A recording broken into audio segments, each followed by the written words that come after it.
Yo, thanks for tuning in to the 74th episode of J Talks Crypto. And in this episode, I'm going to be talking about if you're going to shitcoin, understand this. In my opinion, if you don't understand this, then you don't understand altcoins. And you don't understand kind of like what's really going on in the space. And you're kind of like, I've put this tweet up before. I said something like, if you don't dump your ETH at the merge, you are the extractable value. And that's kind of just like a play on miner extractable value. Like, ETH, they rebranded that to maximum extractable value now, because in that world they kind of dehumanize the miners a little bit by just like making them seem out to be like, oh, greedy miners that just dump their ETH for no reason. Anyway, so I just wanted to go over it, but it's from this dude named Galoy Capital. I don't know if I pronounced that right, but I'll just go ahead and read it. I've recently been thinking of two new dimensions across which we can categorize various cryptos, Grift and Utopianism. For example, on the Grift dimension, I think we can agree that OHM is less grifty than Time, which is less grifty than other OHM forks. Now, I'm not making any claim about the absolute griftiness level of each of these projects, only that, relatively speaking, they could be reasonably ordered this way.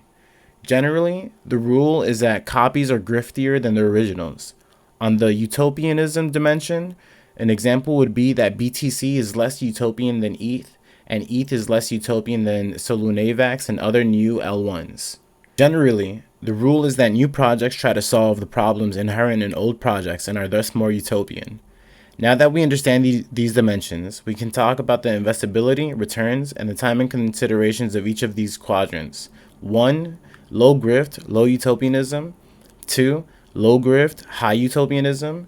3. High grift, low utopianism. And 4. High grift, high utopianism. Who doesn't like 2x2 think boy matrices? Now, this is why, in my opinion, the best advice for most people is to just stay humble and stack sats. Because if this sounds like some super complex shit to you that isn't almost innate, like I remember when I was reading this shit, I was like, oh, this shit like makes fucking perfect sense. So if this isn't like secondhand to you, then in my opinion, you are the extractable value. Because the reason these quadrants exist in that kind of like trader space is because, in my opinion, no one really believes in these projects. They just, it's kind of just about going back to the investability, about the returns. And, this is also like further evidence by, if you read some of Kobe's writings on things, like everything is just about narratives. And how it's just it's about like narratives and hype cycles. So a lot of times people probably think about something like this and be like, yeah, so why are you a Bitcoin maximalist if you kind of do understand this shit? And the reality is, it's just I'm straight up with myself and I'm straight up with the situation. I don't have a real edge. My edge is that I know that I don't have an edge, so I don't try to even mess with that. I know that I can't probably outtrade these people. These people have like significantly more data. Like I said this before, if you're not in the pre-mine, you are the extractable value. And that's something that you really need to get your head around. If you're going to be in these projects and dabbling in altcoin land, understand what you're getting into and get in and get out. I always say consider taking some of those profits into Bitcoin, but also consider taking them into USD if you feel the need. Just don't hold it back. Please don't hold it back, because that's what I don't want to see people do.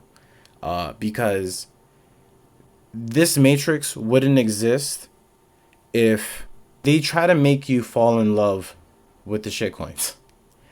And, you know, they position their projects on different points on the matrix to try to appeal to different people. It's just like a generic marketing technique. You know, people have different needs, people have different appeals, people have different wants, people have different biases. So, you know, something like you know, you go back to that Vitalik clip that where he's celebrating the transition to proof of stake.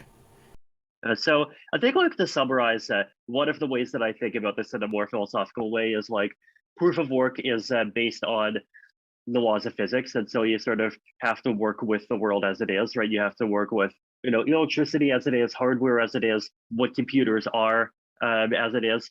Whereas because proof of stake is virtualized in this way, it's basically letting us create a simulated universe that has its own laws of physics, and that just gives the us as protocol developers a lot more freedom to optimize the system around actually having all of the different security properties that we want, right? And you know, if we want the system to have a particular security guarantee, and then like often there is a way to modify the proof of stake mechanism to also achieve it. So it's just you know, much more flexible, and it shows through in the efficiency and the security of the network.